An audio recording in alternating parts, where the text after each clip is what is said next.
Angel broking లో demat account open చేసి trade చేసి 10 షేర్లు బోనస్ గా పొందండి. జస్ట్ సైన్ అప్ అయితే చాలు. మీ ఫోన్ నంబర్ ఎంటర్ చేసి ఓటీపీ ఎంటర్ చేయండి. ఆ తర్వాత పాన్ కార్డ్, ఆధార్ కార్డ్, అలాగే బ్యాంక్ స్టేట్మెంట్ కూడా అప్లోడ్ చేయండి. ఆ తర్వాత ఓ సెల్ఫీ, ఓ ఈ-సైన్ చేస్తే చాలు. మీ అకౌంట్ 24 గంటల్లో యాక్టివేట్ అయ్యాక మా నంబర్ కి యాక్టివేట్ అని వాట్సాప్ చేయాలి. ఆ తర్వాత మీ డీమ్యాట్ అకౌంట్ లో మేము చెప్పిన 10 బ్యాంకింగ్ షేర్స్ బై చేసి స్క్రీన్ షాట్ పెడితే చాలు. ఆ అమౌంట్ మీకు యూపీఐ ద్వారా పంపిస్తాము. అంటే మీకు 10 షేర్లు బోనస్ గా వచ్చినట్టే. ఆ తర్వాత మీరు ఆ షేర్స్ ని సెల్ చేసుకుంటారో ఇన్వెస్ట్ చేసుకుంటారో మీ ఇష్టం. డిస్క్రిప్షన్ లో ఉన్న లింక్ ద్వారా మాత్రమే మీకు ఈ బోనస్ షేర్లు వస్తాయన్నది మాత్రం గుర్తుపెట్టుకోండి. గుండుకు 100, గుండు 100, గుండుకు 100. అవును, తిరుమలలో గుండు గీయాలంటే 100 రూపాయలు లేనిదే పని జరగటం లేదు. వారు డిమాండ్ చేసిన 100 రూపాయలు ఇవ్వకపోతే గుండు గీయరా అంటే గీస్తారు. కాని గుండు నున్నగా రాదేమోనని, అక్కడక్కడ ఘాట్లు పడతాయేమోనని భక్తుల భయం. అందుకే గుండు గీసేవారి సేవకు సంతృప్తి చెందటం అటుంచి భయంతోనో బాధతోనో చాలామంది ఆ 100 రూపాయలు సమర్పించుకుంటుంటారు. మరీ ఎక్కువగా గొడవ చేస్తే నలుగురిలో పరువు పోయేలా మాట్లాడతారేమోననే అనుమానం కూడా ఉంటుంది.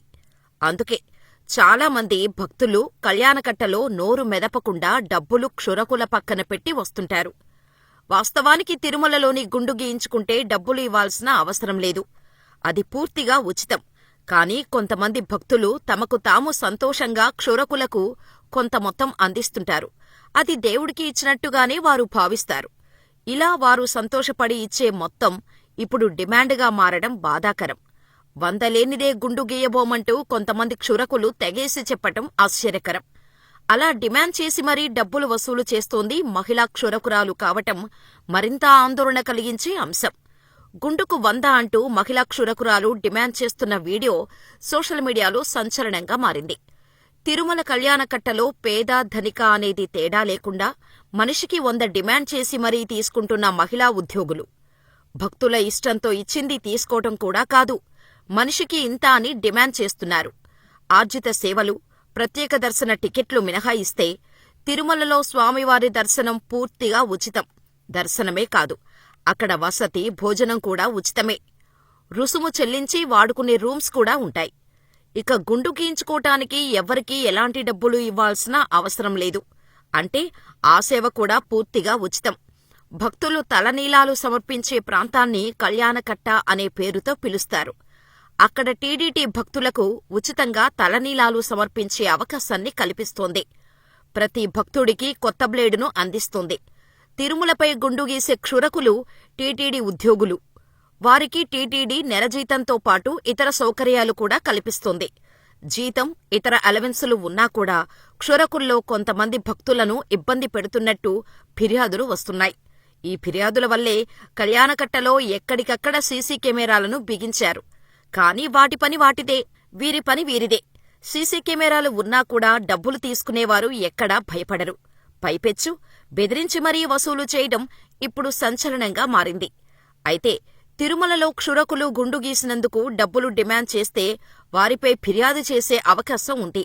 టీటీడీ హెల్ప్ లైన్ నెంబర్ 1800-425-4141కి ఫోన్ చేసి భక్తులు తమ ఇబ్బందుల్ని అధికారులకి తెలపవచ్చు. రోజులో 24 గంటలు ఈ హెల్ప్ లైన్ నెంబర్ పనిచేస్తుంది. ఒకవేళ నేరుగా టీటీడీ సిబ్బందికి ఫిర్యాదు చేయదలిస్తే ఆలయం దగ్గర హెల్ప్ డెస్కులు, సమాచార కేంద్రాలు ఉంటాయి.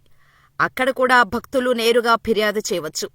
ఇక కళ్యాణకట్టల వద్ద ఫిర్యాదు బూతులు కూడా ఉంటాయి.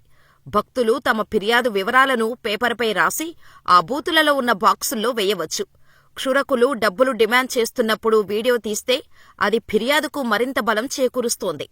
అప్పటికీ సిబ్బందిలో కదలిక లేకపోతే నేరుగా టీటీడీ ఉన్నతాధికారుల్ని సంప్రదించే అవకాశం కూడా ఉంది. గుండు గీసినందుకు డబ్బులు ఇవ్వాల్సిన అవసరం లేదని స్పష్టంగా నిబంధనలు ఉన్నాయి.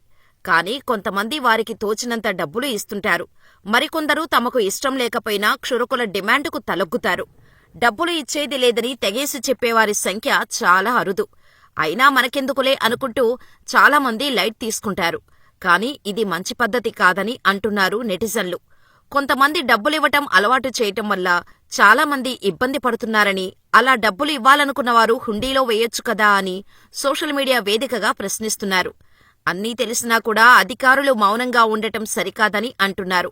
సీసీ కెమెరాలు ఉన్నా క్షురకులు డబ్బులు తీసుకుంటున్నారంటే దాన్ని అధికారుల అలసత్వం అనుకోవాలా, లేక వారికి కూడా వాటా వెళ్తుందని అనుమానించాలా అని ప్రశ్నిస్తున్నారు. ఇలాంటి వీడియోలు బయటకొచ్చినప్పుడు అధికారులు కాస్త అలర్ట్ అవుతారు. క్షురకులు కూడా కొన్నాళ్లు సైలెంటుగా ఉంటారు. ఆ తర్వాత మళ్లీ ఇది మామూలేనని మరికొందరు భక్తులు పెదవి విరుస్తున్నారు.